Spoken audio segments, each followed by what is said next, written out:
आद्य क्रांतिकारक वासुदेव बळवंत फडके आणि शस्त्रगुरू लहुजी वस्ताद साळवे यांच्या स्मृतिदिनानिमित्त 17 फेब्रुवारी 2026 या दिवशी कल्याण जवळील नेतिवली टेकडीवर एका अभिवादन कार्यक्रमाचं आयोजन करण्यात आलं होतं. इतिहास संकलन समिती, श्रीराम सेवा मंडळ आणि अन्य संस्थांच्या संयुक्त विद्यमानं या कार्यक्रमाचं आयोजन करण्यात आलं होतं. कल्याण डोंबिवली महापालिकेच्या प्रभाग क्रमांक 18च्या नगरसेविका रेखा चौधरी या अध्यक्ष, तर सिद्धार्थ महाविद्यालयाचे माजी उपप्राचार्य आणि निवृत्त कमांडर डॉक्टर सुनील कांबळे हे प्रमुख वक्ते म्हणून उपस्थित होते.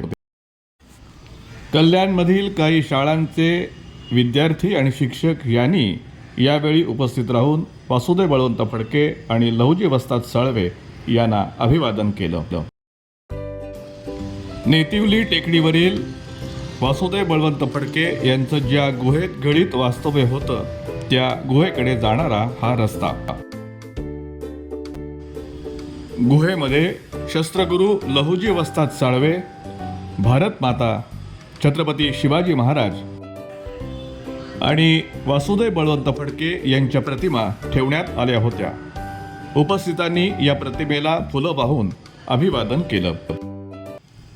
मुख्य कार्यक्रम सुरू होण्यापूर्वी इतिहास संकलन समितीच्या कोकण प्रांताचे सचिव चंद्रकांत जोशी यांनी वासुदेव बळवंत फडके ज्या गुहेत घळीत राहत होते त्या घळीविषयी आणि स्थानिक नागरिकांनी केलेल्या मदतीची माहिती दिली. मी चंद्रकांत वसंत जोशी, भारतीय इतिहास संकलन समिती कोकण प्रांताचा सचिव म्हणून माझ्याकडे जबाबदारी आहे. इतिहास संकलन समितीचं काम करण्यापूर्वीपासून या परिसरामध्ये आपलं येणे होतं. जुने जाणते अनेक कार्यकर्ते यांच्या मदतीनं या गुहेमध्ये आपण येत होतो. कैलासवासी मान्य सुधाताई साठे या आमच्या त्यावेळेला नेत्या होत्या. या गुहेचं वैशिष्ट्य असं आहे की इथे क्रांतीवीर वासुदेव बळवंत फडके ज्या वेळेला त्यांनी क्रांतीचा झेंडा उभारला आणि सशस्त्र संघर्ष सुरू केला ब्रिटिशांशी, त्याच्यानंतर त्यांना भूमिगत व्हावं लागलं आणि त्या भूमिगत काळामध्ये काही काळ या नेतिवलीच्या टेकडीमध्ये या गुहेमध्ये त्यांचा निवास होता. अर्थात त्यावेळेचं घनदाट जंगल विचार करता त्यांनी बरोबर ही गुहा निवडली होती. वैशिष्ट्य याचं असं आहे की इथे खाली राहणारा त्यावेळेचा जो कचोरे गाव आणि हा सगळा परिसर आहे, ह्या परिसरातले आगरी कोळी भंडारी समाज जो आहे यांच्या लोकांनी वरती भाकऱ्या पुरवल्या असं परंपरागत इतिहासामध्ये आपल्याला कळतं. पिढ्यानपिढ्या ते सांगतात, हो आमच्या पूर्वजांनी हे केलेलं आहे म्हणून. कौतुक म्हणजे असं आहे की त्यावेळेचं खाणं आणि हा सगळा विचार करता त्यांच्याबरोबर किती माणसं होती, काय होती हा विषय नाही, त्याचं काही अधिकृत रेकॉर्ड नाही आहे. पण त्या लोकांना जेवण पुरवण्याचं काम इथल्या खालच्या लोकांनी केलं आहे. म्हणजे स्वातंत्र्य लढ्यामध्ये सर्वसामान्य माणसाचा केवढा मोठा सहभाग होता. सर्वात महत्त्वाची गोष्ट म्हणजे लोक विचारतात महिलांचा सहभाग काय आहे, तर जर भाकऱ्या पुरवल्या असतील आणि एक माणूस 10 माणूस 15 माणूस जे काय असतील ते ह्या भाकऱ्या कुणी केल्या तर त्या मातृशक्तीने केल्या. त्या मातृशक्तीचं स्वातंत्र्य लढ्यातलं योगदान हे कधी समोर येतच नाही. आणि म्हणून मला अतिशय कौतुक वाटतं की त्यांनी त्या सगळ्या आई मातृशक्तीला नमन करावं असं वाटतं.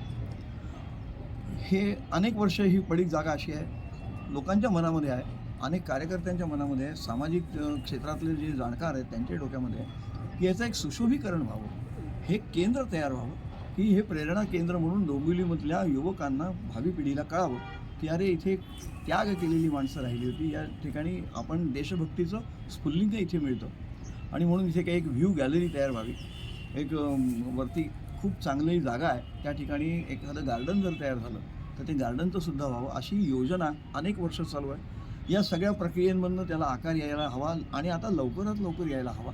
विशेषतः समाजातले सगळे जे नवे तरुण मंडळी आहेत यांच्यासुद्धा लक्षात येतं आहे, त्यांचासुद्धा वावर सुरू झाला इथे, ही आनंदाची गोष्ट आहे. या निमित्तानं पुन्हा एकदा सर्वच समाजातील सर्व घटकांना पुन्हा मनापासून विनंती आहे की त्यांनी या ठिकाणी एक सुंदरसं स्थान तयार करावं की ज्यातून प्रेरणा घेऊन नवी पिढी वासुदेव बळवंत फडक्यांसह आता याच्यामध्ये लहुजी वस्ताद साळव्यांचं पण फोटो आहे. त्याच दिवशी त्यांचं पण निधन झालं. लहुजी वस्ताद साळव्यांचं वैशिष्ट्य आहे की त्यांनी वासुदेव बळवंत फडक्यांना शस्त्रास्त्रांचं शिक्षण दिलं आहे.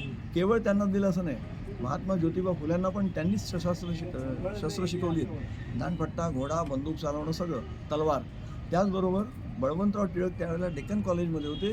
स्वातंत्र्याच्या आकांक्षेसाठी शस्त्र असली पाहिजेत म्हणून त्यांनासुद्धा लहुजी वस्ताद साळव्यांनी प्रशिक्षण दिलं. अशा शेकडो तरुणांना त्यावेळेला त्यांनी प्रशिक्षण दिलेलं आहे.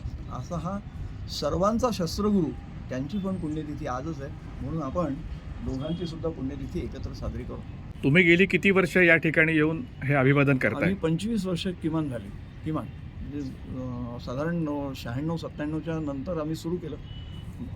खंडित होत होतं पण नंतर 2000 पासून नियमित आहे. आणि किती संस्थांचा सहभाग यामध्ये असतो? याच्यामध्ये इतिहास संकलन समिती आहे, राजन चौधरी म्हणून आपले त्यांचं श्रीराम सेवा मंडळ आहे, डोंबिवली शहर इतिहास मंडळ आहे. त्या कालखंडामध्ये ही संस्था काम करत आहे. या सगळ्यांच्या मदतीने आपण गेली अनेक वर्ष हा उपक्रम या ठिकाणी घेतो. विविध संस्था, म्हणजे किती जणांची नावं सांगावीत, तर या सगळ्या संस्थांनी आतापर्यंत मदत केलेली, शारीरिक मदत केली आहे, श्रमिक मदत केलेली आहे. मैदान साफ करण्यापासून, जंगल साफ करण्यापासून सगळ्या ठिकाणी त्यावेळेला येतात. महापालिकेचं सर्वात मोठं योगदान आहे की गेली अनेक वर्ष महापालिकेची मंडळी अगोदर 3 दिवस येऊन हे सगळं साफसफाई करून जातात. जोशी यांच्यासह कार्यक्रमाचे प्रमुख वक्ते डॉक्टर सुनील कांबळे यांच्याशी कार्यक्रमापूर्वी संवाद साधला. 17 फेब्रुवारी हा वासुदेव बळवंत फडके आणि लहुजी वस्ताद यांचा स्मृती. वासुदेव बळवंत फडके स्मृती दिन 1883 आणि लहुजी वस्ताद 17 फेब्रुवारी 1881. दोन्ही वीरांनी ब्रिटिशांच्या विरुद्ध लढा देत असताना स्वातंत्र्य समर दगदगत ठेवला. क्रांतीवीर वासुदेव बळवंत फडकांनी इंग्रजांविरुद्ध लढा देत असताना शौर्य, पराक्रम, सदृढ मन आणि सदृढ शरीरयष्टी यावर महत्त्व दिलं. हे करत असताना त्यांनी त्यांच्या टोळ्यांमध्ये आदिवासी, महार, मांग, चांभार, धूर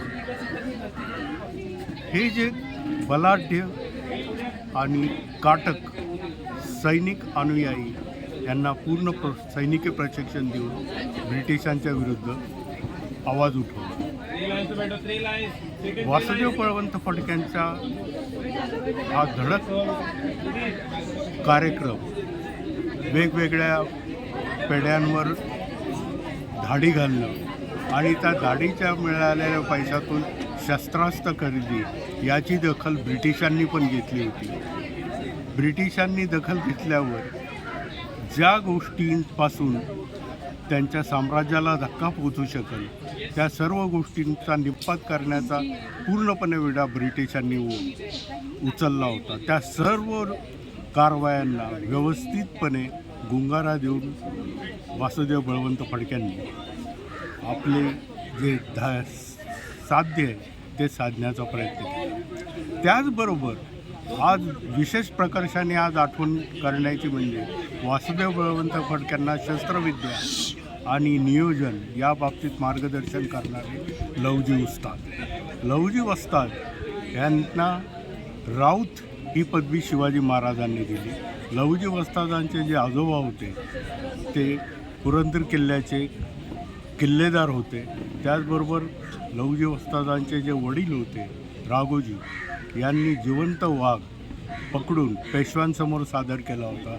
त्यामुळं दुसऱ्या पेशव्यांनी त्यांना आपलं शस्त्रागार आणि आपलं चित्ताखाना याचं पूर्णपणे अधिकार बहाल केले होते. याची स्मृती जागवण्यासाठी इतिहास संकलन समितीने हा आजचा जो संयुक्त स्मृती दिनाचा सोहळा आयोजित केला आहे त्या प्रकर्षाने आपण प्रत्येक भारतीयांना एकच संदेश देऊ शकतो. आजचा स्मृती दिन हा जाज्वल्य राष्ट्राभिमान आणि स्वयंपूर्ण भारत ही संकल्पना मनात ठेवून आज आपण त्यांच्या पवित्र स्मृतीला वंदन करूया. आद्य क्रांतिकारक वासुदेव बळवंत फडके आणि शस्त्रगुरू लहुजी वस्ताद साळवे यांना विनम्र अभिवादन.